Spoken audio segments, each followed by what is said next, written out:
এই দেখো রেস্টুরেন্টকে ঘরে তুলে নিয়ে চলে এসেছি। এখানে বানিয়েছি প্রন রাইস আর চিলি চিকেন। কি কেমন লাগছে? হলো তো রেস্টুরেন্টে খাবার ঘরে তো বানিয়ে ফেলো। নমস্কার বন্ধুরা, আমার চ্যানেলে তোমাদের সবাইকে স্বাগত জানাই। আজ একদম রেস্টুরেন্টটাকে বাড়িতে তুলে নিয়ে চলে এসেছি। ইচ্ছা হয়েছে রেস্টুরেন্টে খাবার খাওয়ার, তো কি করব, রেস্টুরেন্টে যাবো না, তো চলো বাড়িতেই প্রিপারেশনটা নিয়ে নিই। আজকে করব প্রন রাইস আর হলো চিলি চিকেন। চিলি চিকেন কি বলতো, ও সবার প্রিয়, দারুণ রেসিপি। সাধারণত চিলি চিকেনের সাথে সবাই ফ্রাইড রাইস খায়, আমি করবো প্রন রাইস। কেমন আরো সুন্দর লাগবে, আরো সুন্দর। শুধু একটা জিনিসের অভাব থাকবে, আমার দুঃখের সঙ্গে জানাচ্ছি, যেটা স্প্রিং অনিয়নটা পাইনি, ওইটা ছাড়া সব পড়বে। তো চলো শুরু করা যাক, খুব ইজি কিন্তু। প্রথমে আমি যে প্রন রাইস করবো সেই ভাতটা রেডি করে নেবো, কেননা ওটা করে রেডি করার পর সমস্ত উপকরণগুলো দিয়ে শুরু করব। তো আগে জল বসিয়ে দিলাম, এই জলের মধ্যে কিছু জিনিস দিয়ে দেবো। এখানে দিয়ে দেবো ছোট এলাচ, দারচিনি, আর দিয়ে দিচ্ছি একটু লবণ। যে চালটা দেবো না, ওটা একটু তৈরি হতে হবে সেইভাবে, নাহলে ভালো লাগবে না, স্বাদ হতে হবে। আর দিয়ে দিচ্ছি একটু সাদা তেল। ভাতটা না একদম ঝুরঝুরে হবে। এবার ঢাকনা দিয়ে দেবো, এটা ফুটতে দেবো, পুরো টকবক করে ফুটবে। আর দেখিয়ে দিচ্ছি তোমাদেরকে, চালটা আমি 30 থেকে 40 মিনিট আগে ভিজিয়ে রেখেছি। এই দেখো একদম জল খেয়ে টান টান হয়ে লম্বা লম্বা হয়ে গেছে। বাসমতি রাইস আছে, খুব সুন্দর লাগে। মানে এই যে চালটা ভিজিয়ে রাখলে তবেই ভাতটা এরকম লম্বা লম্বা দানা হবে আর ঝুরঝুরে হবে। তো এটাকে আমি ফুটে আগে জলটা, তারপরে চালটা দেবো। দেখো জলটা পুরো ফুটে উঠেছে। এই সময় দিয়ে দেবো চালটাকে। এখানে আমি 750 গ্রাম বাসমতি রাইস ভিজিয়ে রেখেছিলাম।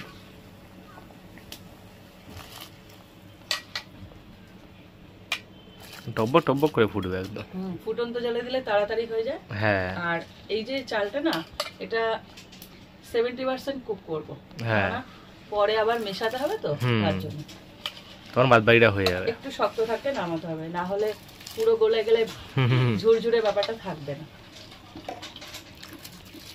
চিলি চিকেন ম্যারিনেট করার জন্য একটা মানে মশলা রেডি করব। তার জন্য এখানে নিয়ে নিয়েছি, দেখো, এক টুকরো আদা আর কতগুলো রসুন দেখো, আর এখানে আছে কাঁচা লঙ্কা। এই পুরোটা এর মধ্যে যাবে।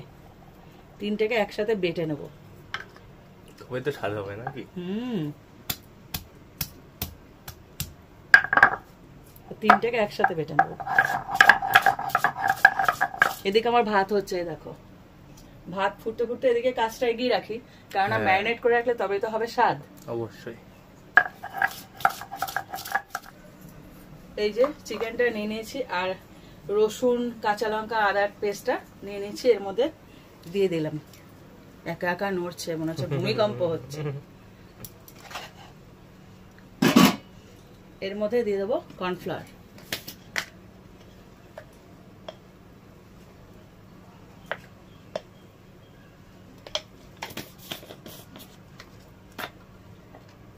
দিয়ে দিচ্ছি একটু গোলমরিচ গুঁড়ো। এখানে কিন্তু মেন যে চিকেনটা ম্যারিনেট করবো না, এটাই কিন্তু মেন, স্বাদটা টানবে। সব মিলে মিশে দেখো, শুরু থেকে শেষ অবধি যে কোনো রেসিপির প্রত্যেকটা জিনিস দেয়া হয় স্বাদের জন্য। অবশ্যই একটা জিনিসও মিস করলে স্বাদের পরিবর্তন হয়ে যাবে। এখানে 1.5 চামচ মতন গুঁড়ো দিয়ে দিলাম গোলমরিচের, আর দিচ্ছি একটু লবণ।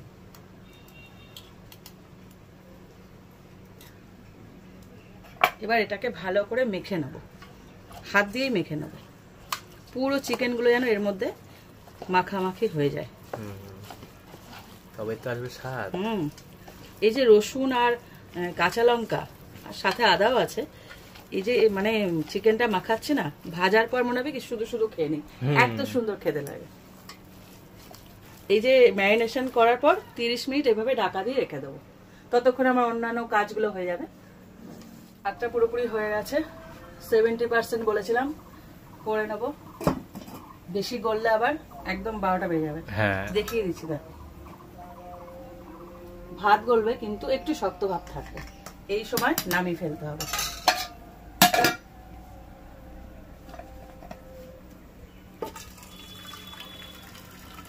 প্রন রাইসে দেওয়ার জন্য একটা মশলা রেডি করছি, তার জন্য কড়াই বসিয়ে দিয়েছি। এগুলোকে সব ভেজে নেব। এর মধ্যে দেখো অনেক কিছু আছে, স্টার অ্যানিস, বড় এলাচ, ছোট এলাচ, জায়ফল, জয়িত্রী, শাহমরিচ, তারপর আছে গোলমরিচ, দারচিনি, সব আছে। এবার এটাকে হালকা করে ভেজে নেব। কড়াই গরম হয়ে গেছে, দেওয়ার সাথে সাথে লাফালাফি। হ্যাঁ, একটু হালকা ভেজে নিয়ে এই যে মশলাটা, এই ফ্লেভারটা দরকার আছে, তার জন্য এই মশলাটা ভেজে নিচ্ছি হালকা করে, খুব বেশি না।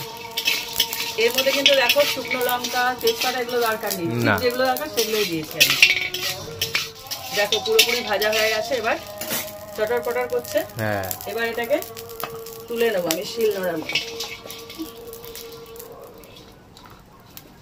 যা চলে যাচ্ছে গোলমরিচ গুলো। এবার এটাকে গুঁড়ো করে নেব।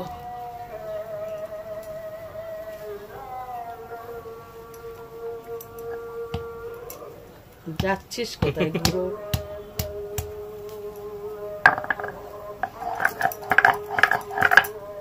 একটুখানি চাপ দিলেই হয়ে যাবে। চিলি চিকেনের জন্য কড়াই বসিয়ে দিচ্ছি। চিকেনটাকে প্রথমে ডিপ ফ্রাই করে নেব।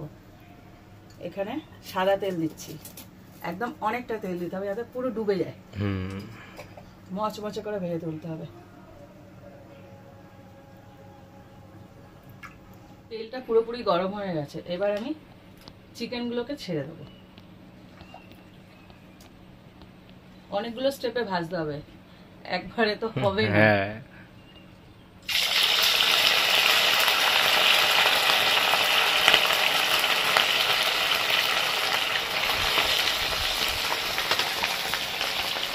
এবার উপর নিচ করে দেবো একটু। এগুলোকে যতক্ষণ পুরো ভাজা হচ্ছে ততক্ষণ মতো ভেজে নেব। দেখো পুরোপুরি চিকেনগুলোকে ভেজে নিয়েছি, কালার চেঞ্জ হয়ে গেছে, দেখেছো? লালচে হয়ে গেছে, তখনই বুঝে যাবে যে চিকেনগুলো হয়ে গেছে। এবার আমি তুলে নেব। এবার একটা ঝাঁঝরি দিয়ে তুলবে, যতটা তেল মানে এক্সট্রা ওটা পড়ে যাবে, যতটা মানে ফেলা যায় আর কি।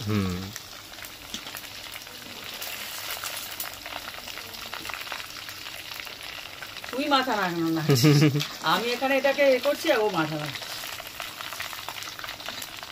এবার আবার যে চিকেন গুলো আছে পরপর ভেজে নি।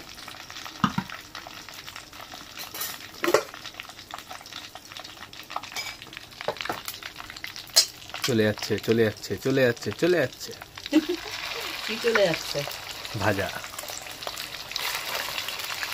সমস্ত চিকেন গুলো দেখো ভেজে তুলে নিয়েছি আর কড়াইটা বসিয়ে দিয়েছি। এই যে চিকেন ভাজার যে এগুলো গ্রেভিগুলো থাকবে, এর মধ্যে এর ফ্লেভারটা রয়েছে, আমি তুলবো না, পাল্টাচ্ছি না কড়াইটা।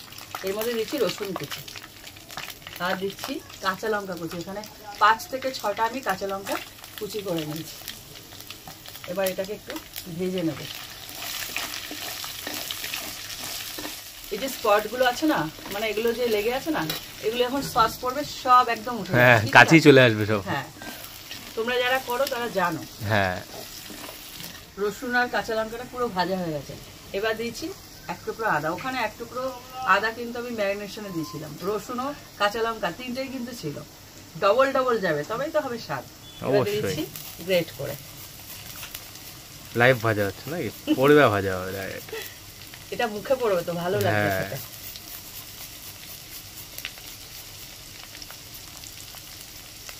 এটাকে পুরোপুরি ভেজে নেব।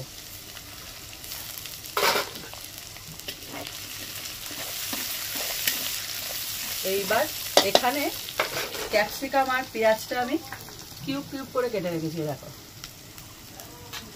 এখানে 2টো ক্যাপসিকাম আছে বড় বড়, আর পেঁয়াজ আছে এখানে 3টে বড় সাইজের।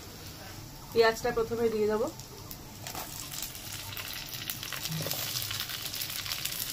এই ক্যাপসিকাম আর পেঁয়াজটা না, এই চিলি চিকেন যে রেসিপিটা, এর মধ্যে কিন্তু এগুলো পুরোপুরি সেদ্ধ হয়ে যাবে না, একটু আধ কাঁচা থাকবে। মুখে পড়বে। মুখে পড়বে বলতে পুরোপুরি সেদ্ধ হলে ক্যাপসিকাম ভালো লাগে না। তার জন্য একটু জাস্ট এই যে ক্যাপসিকাম আর পেঁয়াজটা, এটা পুরোপুরি সেদ্ধ হলে না ভালো লাগে না। তো সসের সাথে যখন যাবে না, দারুণ লাগবে। একটু নেড়ে চেড়ে আমি দিয়ে দেবো ক্যাপসিকামটা। চিকেন আছে 1200 কি 1300, 1200-1300 চিকেনের জন্য আমি নিয়েছি ক্যাপসিকাম 2টো বড় সাইজের। আর পেঁয়াজ তো বলেই দিয়েছি, সেই অনুপাতে নেবে। এবার যদি তোমরা চিকেন বেশি নাও বা কম নাও তাহলে এই অনুপাতটা একটু কম বেশি হয়ে যাবে। তো এটাকে একটু হালকা নাড়াচাড়া করে নেবে, ভাজবো না কিন্তু, জাস্ট একটু নাড়াচাড়া করে নেবে। ক্যাপসিকাম আর পেঁয়াজটা হালকা করে ভেজে নিয়েছি। এবার দিয়ে দিচ্ছি লবণ। এখানে না সয়া সস যাবে, লবণটা কিন্তু সেইভাবে দিতে হবে। হ্যাঁ, ওটা দিলে তো নুনটা নুনটা হয়ে যায়, অনেকটা নুন থাকে ওতে।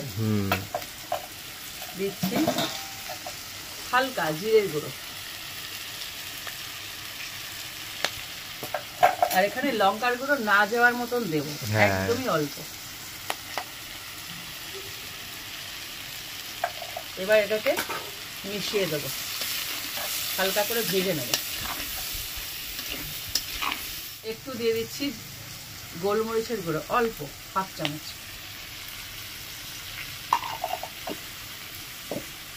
এইবার এটাকে মিশিয়ে যে 2 রকম সস যায় সেই দুটো দিয়ে দেবো। দিয়ে দিচ্ছি সয়া সস, এটা ডার্ক সয়া সস আছে। এই সয়া সসটা বেশি দেওয়া যায় না, প্রচন্ড মানে নুনতা নুনতা ভাব থাকে। দিয়েছি চিলি সস, এটাও খুব বেশি যাবে না, অল্প। আসল তো যায় টমেটো সস, সয়া সসের তুলনায় একটু বেশি চিলি সস, কিন্তু সয়া সসটা একটু সবচেয়ে কম যায়। এবার দিয়ে দিচ্ছি টমেটো সস, এটাই হলো মেন স্বাদটা যেটা আসবে এর মধ্যে। হ্যাঁ,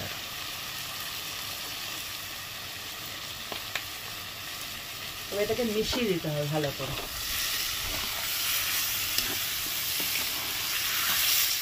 একটু দিয়ে দিচ্ছি চিনি, এটা ব্যালেন্সের জন্য।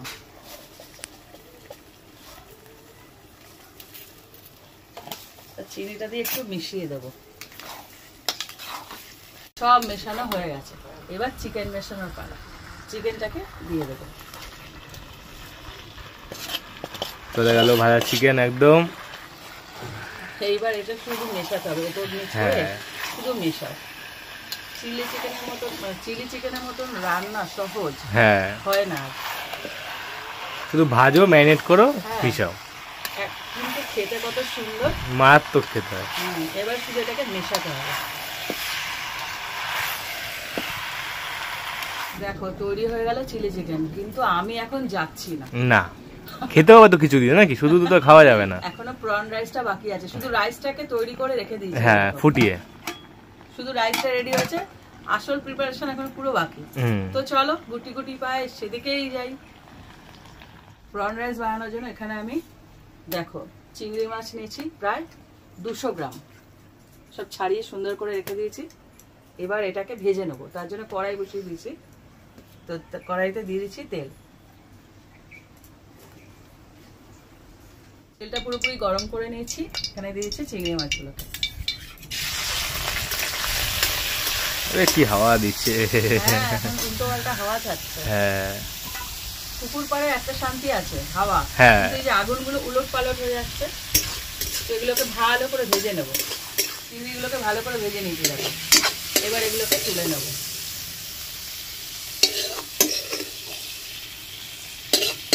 সব গুটিয়ে পুচকি পুচকি হয়ে গেছে বড় বড় চিংড়িগুলো। চিংড়ির যে নির্যাসটা ওটা পুরো তুলে নেবো। হ্যাঁ, মানে এগুলো সব পরে কাজে লাগবে, চিংড়ির আসল ফ্লেভার তো এর মধ্যেই থাকে। হ্যাঁ, এখানে আরেকটু তেল দিয়ে দিচ্ছি।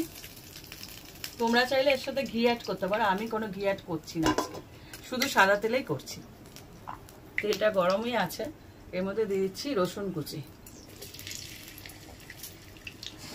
আর দিচ্ছি সাথে সাথে লঙ্কা কুচি। এখানে 6 থেকে 7টা লঙ্কা কুচি করে নিয়েছি দেখো, ছোট ছোট করে একদম। এবার এটাকে একটু ভালো করে ভেজে নেব যতক্ষণ না রংটা চেঞ্জ হচ্ছে। রসুন আর কাঁচা লঙ্কাটা পুরো ভালো করে ভেজে নিয়েছি। এখানে নিয়েছি বড় সাইজের 2টো পেঁয়াজ কুচি, একদম বড় বড় ডাম্বাই পেঁয়াজ, একদম ছোট ছোট করে কেটে নিয়েছি। একদম কুচি কুচি নাকি? একদম ছোট ছোট করে। এইগুলোকে এবার এর সাথে ভেজে নেব। পেঁয়াজটাকে কিন্তু খুব ভালো করে ভেজে নিতে হবে। পেঁয়াজটা পুরোপুরি ভাজা হয়ে গেছে দেখো, পুরো ব্রাউন হয়ে গেছে। এবার যে চিংড়ি মাছটা ভেজে রেখেছিলাম ওটাকে দিয়ে দেবো, একদম জুস তুলবে। হ্যাঁ, ওখানে তো আসল ফ্লেভারটা রয়েছে। এর মধ্যে একে একে সব মশলাগুলো দিয়ে দেবো। দিয়ে দিচ্ছি লবণ। ভাতের মধ্যে একটু লবণ দিয়েছিলাম সেদ্ধ করার সময়, এবার যে লবণটা দেবো সেই আন্দাজ করেই দিতে হবে।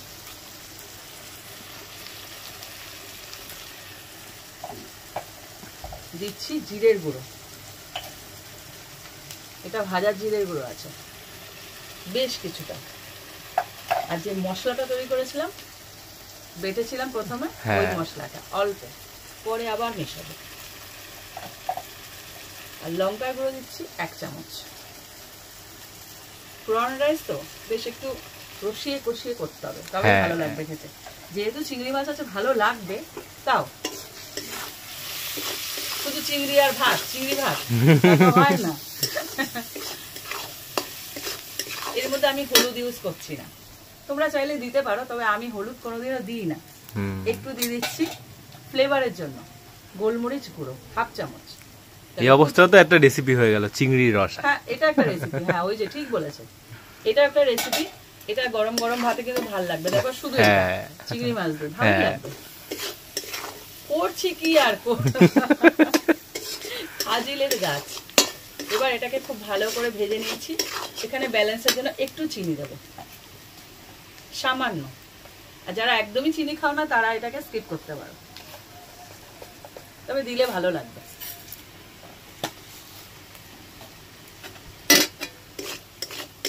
এবার এটাকে ভালো করে মিশিয়ে নেব। এখনো কি সুন্দর গন্ধ বেরিয়েছে, দারুণ গন্ধ বেরিয়েছে। আর মশলা পাতি চিংড়ি সব একদম রেডি হয়ে গেছে, তেল ছেড়েছে দেখো। হ্যাঁ, চিকেন ভুনা হয়ে গেছে, চিকেন বলছি চিংড়ি ভুনা হয়ে গেছে এখানে। এবার শুধু রাইসটা মেশানো বাকি। হ্যাঁ, দেখো আগে ভাতটা করে রেখেছিলাম, তো ঝুরঝুরে হয়ে গেছে, ঠান্ডাও হয়ে গেছে। ঠান্ডা করে নিলেই ভালো, কেননা গরম গরম অবস্থা আরো গলিয়ে দেবে, কেননা কুকিং প্রসেসটা চলতে থাকে। তার জন্য ঠান্ডা করে নিলে হবে লম্বা লম্বা আর ছোট ছোট হবে। হ্যাঁ, কি ভারী হাড়িটা তুলতে পারছি না। দেবো আর মেশাবো।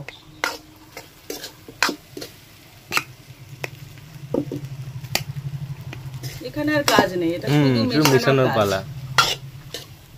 কালার ছেড়েছে দেখো।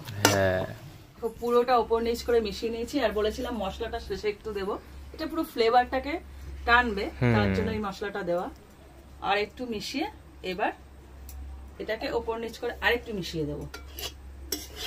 এই রেসিপি পুরো রেডি হয়ে গেছে, শুধু ফ্লেভারের জন্য মশলাটা দেওয়া। সাথে আবার চিলি চিকেন, কালার এসছে, সাথে আবার চিলি চিকেন নাকি? তা তো আছে, মারাত্মক একটা কম্বো।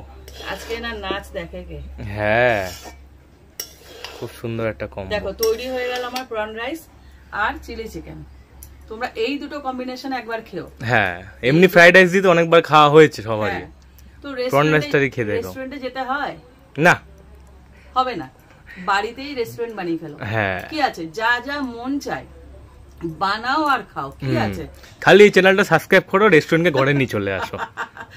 এক্স্যাক্টলি, রেস্টুরেন্টের সব রেসিপি এখানে পেয়ে যাবে। তো এই প্রন রাইস আর চিলি চিকেন রেসিপিটা এই দুটো বানিয়ে একবার খেয়ে আমাকে কমেন্ট করো কেমন লাগলো। আশা করি খুব ভালো লাগবে, ভুলে যাবে একদম, বাড়ি শুধু একদম পার্টি টাইম হয়ে যাবে, জমে যাবে।